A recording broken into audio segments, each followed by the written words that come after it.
जो भारत और बांग्लादेश के बीच फैला है, विश्व का सबसे बड़ा मैंग्रोव वन है। इस स्थान की सुंदरता जितनी अद्वितीय है, उतनी ही खतरनाक भी। यहाँ का हर एक कोना रहस्यों और खतरों से भरा हुआ है।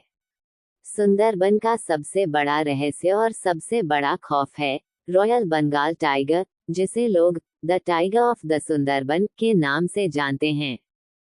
कहानी की शुरुआत एक छोटे से गांव सज्जनपुर से होती है, जो सुंदरबन के काले सघन जंगल के किनारे बसा हुआ था। इस गांव में मछली पकड़ने और लकड़ी इकट्ठा करने के अलावा कोई विशेष काम नहीं था। गांव के लोग अपनी जिंदगी के लिए जंगल पर निर्भर थे, लेकिन साथ ही उन्हें जंगल का भय भी सताता था। सुंदरबन में बाघों का आतंक इतना था कि लोग रात में अपने घरों से बाहर निकलने की हिम्मत नहीं करते थे।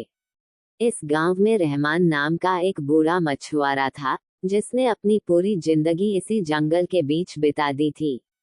रहमान की कहानी गांव में मशहूर थी।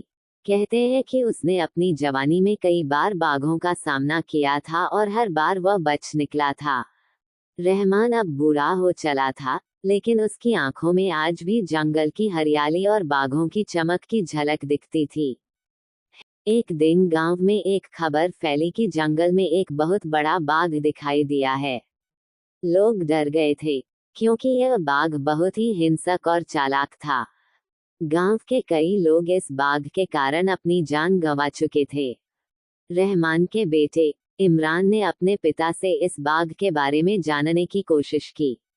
रहमान ने इमरान को बताया कि यह बाघ कोई साधारण बाघ नहीं था।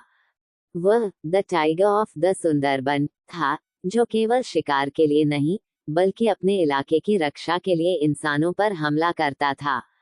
रहमान ने इमरान से कहा, इस बाघ का सामना करने के लिए केवल ताकत नहीं, बल्कि धैर्य और समझदारी भी चाहिए। ये बाघ हमेशा छुपकर हमला करता है और अपने शिकार को चुपचाप निगल जाता है। इमरान ने ठान लिया कि वह इस बाघ का सामना करेगा। वह अपने पिता की बातों को ध्यान में रखते हुए जंगल में गया। इमरान को जंगल में घुसते ही महसूस हुआ कि यह कोई साधारण जगह नहीं है। यहाँ हर कदम पर खतरा था, लेकिन इमरान ने हार नहीं। एक रात, जब इमरान जंगल के बीच एक पेड़ पर बैठा हुआ था, तभी उसने कुछ आवाजें सुनी। उसे समझ में आ गया कि बाघ उसके करीब आ रहा है। इमरान ने अपनी बंदूक को तैयार किया और धैर्यपूर्वक इंतजार करने लगा। बाघ धीरे धीरे उसके पास आया और अचानक हमला करने के लिए तैयार हुआ। इमरान ने तुरंत अपनी बंदूक से गोली चलाई, लेकिन बाघ ने इतनी फुर्ती से छलांग लगाई कि गोली उसे छू भी नहीं सकी। बाघ ने इमरान पर झपट्टा मारा, लेकिन इमरान ने अपनी बंदूक से एक और गोली चलाई, जो बाघ के पैर में लगी। बाघ घायल हो गया और दर्द से चिल्लाने लगा। कल की सच्चाई। इमरान ने देखा कि बाघ घायल होने के बावजूद भी हार मानने वाला नहीं था। उसने सोचा कि अगर वह बाघ को मार देगा, तो शायद गांव वाले सुरक्षित हो जाएंगे। लेकिन तभी उसे अपने पिता की बात याद आई, जंगल का राजा कोई इंसान नहीं, बल्कि यह बाघ है। इसे मारने का मतलब है जंगल की संतुलन को बिगाड़ना। इमरान ने बाघ को मारने का इरादा छोड़ दिया और धीरे धीरे पीछे हटने लगा।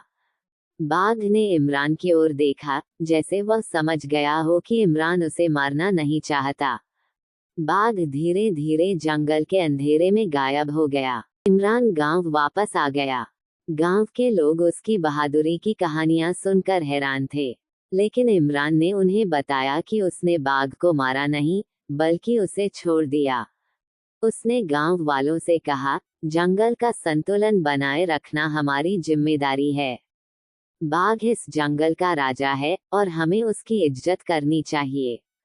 गांव के लोग इमरान की बातों से प्रभावित हुए और उन्होंने जंगल का सम्मान करना शुरू किया। रहमान, जिसने अपने बेटे की बहादुरी देखी, गर्व से भरा हुआ था।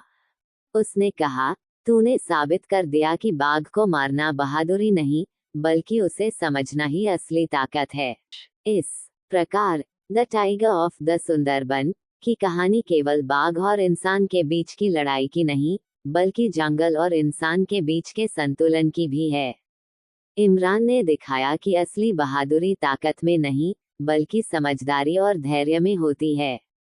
सुंदरबन का बाघ, जो एक समय गांव वालों के लिए खौफ था, अब उनके लिए जंगल के राजा की तरह सम्मानित था। इस कहानी से यह संदेश मिलता है कि हमें प्रकृति के साथ सामंजस्य बनाकर रहना चाहिए। जंगल और उसके जीवों की रक्षा करना हमारी जिम्मेदारी है,